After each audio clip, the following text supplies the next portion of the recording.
கிறிஸ்துவுக்குள் பிரியமானவர்களே, கர்த்தரும் இரட்சகருமாய் இயேசு நீடிய நாமத்தினாலே உங்கள் யாவரையும் வாழ்த்துகிறேன். தேவனர்லி அப்பம் மினிஸ்ட்ரி சேனல் மூலியமாக உங்களோடு சந்திப்பதில் மிகுந்த மகிழ்ச்சி அடைகிறேன்.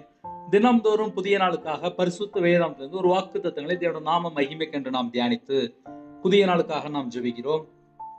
உபாகமம் 28 அதிகாரம் 8 வசனத்திலே, கர்த்தர் உன் களஞ்சியங்களிலும் நீ கையிடும் எல்லா வேலையிலும் உனக்கு ஆசீர்வாதம் கட்டளையிடுவார். உன் தேவனாய் கர்த்தர் உனக்கு கொடுக்கும் தேசத்திலே உன்னை ஆசீர்வதிப்பார். ஹல்லேலூயா. கிறிஸ்துவுக்குள் பிரியமானவர்களே, இந்த வாக்குத்தத்தத்தை நாம் தியானிக்க ஒரு நிமிடம் நாம் கண்களை மூடி ஜெபம் செய்வோம். எங்களை அதிகமாய் நேசிக்கிற அன்பு நிறைந்த பரிசுத்தமுள்ள நல்ல தகப்பனே, உம்மை நன்றியோடு துதிக்கிறோம் ராஜா. அப்பா, உங்க பாதத்தில் அர்ப்பணிக்கிறோம். யாரெல்லாம் இணைந்திருக்காங்களோ அடியனை மறைத்து நீங்க உங்க பிள்ளைகளோட பேச வேண்டும். அவனுடைய இருதயத்துக்குள்ளே அப்பா அந்த வசனம் ஆழமாக எழுதப்படட்டும். கர்த்தர் பொறுப்படுத்தணும். இயேசு கிறிஸ்து ஜெப பிதாவே, ஆமென். ஹல்லேலூயா. கிறிஸ்துவுக்குள் பிரியமானவர்களே, கர்த்தர் உன் களஞ்சியங்களிலும், நம்ம வீட்டுள்ள களஞ்சியம் நிரம்பி வழியணும் அப்படின்னா நம்முடைய தேவன் நம்முடைய கையின் கிரியில ஆசீர்வதிக்க வேண்டும். ஆவிக்குரிய வாழ்க்கையிலே ஒரு மனுஷன் ஆசீர்வாதத்தை பெற்றுக்கொள்ள வேண்டுமா? 24 மணி நேரம் தேவனுக்கு பிரியமானபடி உண்மையாய் வாழ்ந்தால் மட்டும்தான் ஆவிக்குரிய ஆசீர்வாதம். இந்த பூமியில நம்ம எப்படினாலும் சம்பாதிச்சிடலாம். ஏன்னா கடைசி காலத்துல பணத்தை சம்பாதிக்கணும்னு சொல்லிட்டு நிறைய குடும்பத்துல தவறா சம்பாதிக்க ஆரம்பிச்சிட்டாங்க. ஆனால் உண்மையான ஆசீர்வாதம் அது பரலோகத்துல தேவன் மட்டும்தான் ஆசீர்வதிக்க முடியும். உண்மையாய் ஆசீர்வதிக்கும் போது உங்க வீட்டுள்ள களஞ்சியங்கள் கர்த்தரே நிரப்புவார். நீ கையிடும் எல்லா வேலையிலும் உனக்கு ஆசீர்வாதம் கட்டளையிடுவார். நம்ம என்னெல்லாம் வேலை செய்யறோமோ அந்த எல்லா வேலையில் உள்ள ஆசீர்வாதத்தையும் நம்ம குடும்பத்துக்கு கட்டளையிடுவார். அப்ப நம்ம தேவனுக்கு பிரியமானபடி வாழ்றதுக்கு அர்ப்பணித்தால் போதும். உன் தேவனாய் கர்த்தர் உனக்கு கொடுக்கும் தேசத்திலே உன்னை ஆசீர்வதிப்பார்.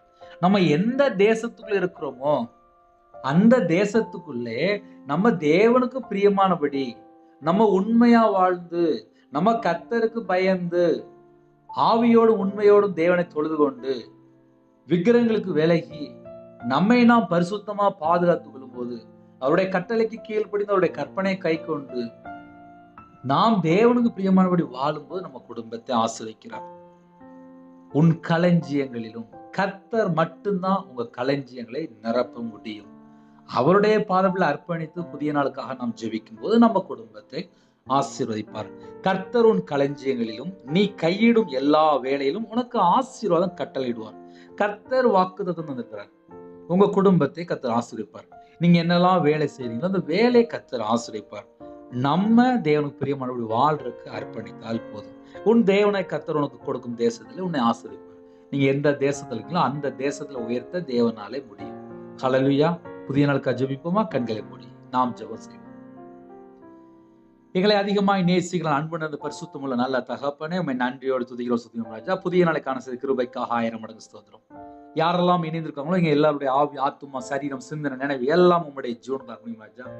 இந்த நாளிலும் உங்க பிள்ளைகளுடைய திட்டமா பேசின கிருபைக்காக நன்றி. யாரெல்லாம் இணைந்திருக்காங்களோ அவனுடைய களஞ்சியங்களை கர்த்தர் நிரப்ப போற கிருபைக்காக நன்றி. விசேஷமாக யாரெல்லாம் தங்களை தாழ்த்துறாங்களோ இயேசு கிறிஸ்து ரத்தத்தின் நாமத்தினால வாழ்ந்துடும் ராஜா. அப்பா, வானத்தின் பலகைகளை திறந்து இடம் கொள்ளாமல் போக மட்டும் ஒவ்வொரு குடும்பத்தையுமே கர்த்தர் நிரப்ப வேண்டும். இந்த நாளிலும் யாரெல்லாம் தங்களை தாழ்த்துறாங்களோ அந்த குடும்பத்துடைய களஞ்சியம், பாத்திரம், பண்டசாலை எல்லாம் இயேசு கிறிஸ்து நாமத்தினால் நிறைமடிட்டு ராஜா. எந்த குடும்பத்திலே பஞ்சத்துல காணப்படுறாங்களோ, சாபத்துல காணப்படுறாங்களோ, அப்பா பலவிதமான வறுமையில காணப்படுறாங்களோ அந்த எல்லா குறைகள், குற்றங்கள் எல்லாவற்றையும் மன்னித்து எந்தெந்த குடும்பத்துல சாபமான காரியம் இருக்கு அந்த எல்லாவற்றையும் நீக்கி போட்டு உங்க பிள்ளைகளை ஆசீர்வதிப்பா. என்னுடைய சாபத்தை எல்லாம் சிலுவையில சுமந்தவரே உண்மை அழைக்கிறோம் ராஜா. உங்க பிள்ளைகளை கர்த்தர் கரம் தொட்டு ஆசீர்வதிங்க ராஜா. இந்த நாளில் யாரெல்லாம் தங்களை தாழ்த்தோம் எல்லா குடும்பத்தையும் கர்த்தர் ஆசீர்வதிங்க. எங்களுக்கு ஜெப அபிஷேகம் தாங்க ராஜா. புதிய நாளுக்கான கிருபைக்கு 1000 மடங்கு ஸ்தோத்திரம் ராஜா. புது கிருபையால் நிரப்பு ராஜா. யாரெல்லாம் தங்களை தாழ்த்தோங்களோ அந்த குடும்பம் பாத்திரம் நிரம்பி வெளியிட்டோம். இயேசு கிறிஸ்து ரத்தத்தினால, இயேசு நாமத்தினால உங்களுடைய பாத்திரம் நிரம்பி வெளியிட்டு ராஜா. ஒவ்வொரு குடும்பத்தையுமே கர்த்தர் ஆசீர்வதிங்க. சிறு பிள்ளைகள் முதல் கொண்டு முதியோர் எல்லாரையும் கர்த்தர் ஆசீர்வதிங்க ராஜா. எத்தனை குடும்பத்துல அதிகாலையில் இணைந்திருக்காங்களோ அந்த எல்லா குடும்பமும் கர்த்தர் இயேசு நாமத்தினால் ஆசீர்வதிக்கட்டும். சிறு பிள்ளைகள் முதல் கொண்டு முதியோர் எல்லா குடும்பத்தையும் கர்த்தர் ஆசீர்வதிங்க. விசேஷமா யாரெல்லாம் வெளியில புறப்படுறாங்க அந்த குடும்பத்தை கர்த்தர் பொறுப்படுத்துகிறேன். கர்த்தருடைய நாமம் மட்டுமே விட்டும் துதி கன மகிமை எல்லாமும் ஒருக்கே செலுத்துகிறோம். இயேசு கிறிஸ்துவின் பிதாவே, ஆமென். தேவனுக்கே மகிமையுண்டதாக. கர்த்தர் தாமே உங்களையும் உங்கள் குடும்பத்தின் சகல காற்றும் சம்பூர்ணமா திருப்தியாக கர்த்தர் கொடுத்து நிரப்பி ஆசீர்வதிப்பாராக. ஆமென். God bless you. Thanks for watching. Please subscribe our channel. Click the like and share. Click the bell.